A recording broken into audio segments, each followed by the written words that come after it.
Payment দিলাম বলে কত খুশি। কার কার পয়সা বাকি আছে? চলো লাইন দাও, 100 টাকা দে।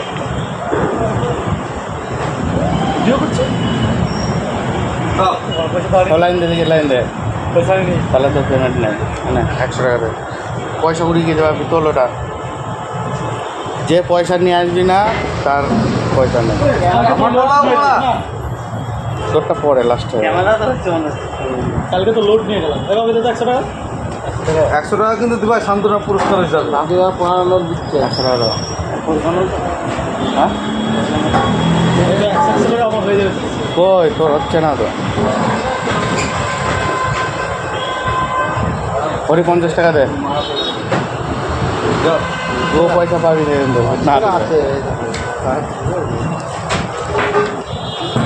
দে। বাপের পয়সা দিয়ে দিয়েছি, তাহলে তুই কত পাবি? 1200 টাকা পাবি। ওই তো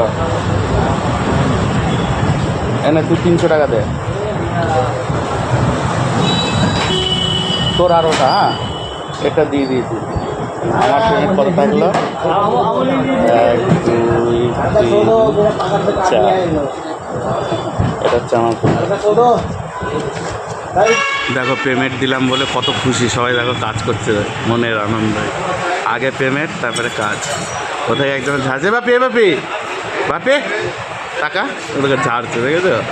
ডাল ভাত ঝাড়ছে। আগে পেমেন্ট তারপরে কাজ। ডাবলু চাইনিজের। এটা কি বাংলা নাকি? ভালো লাগলে লাইক কমেন্ট শেয়ার করে দিও ভিডিওটা। সান্ত্বনা পুরস্কার তো 100 টাকা। সান্ত্বনা পুরস্কার তোকে দেবো, দাঁড়া।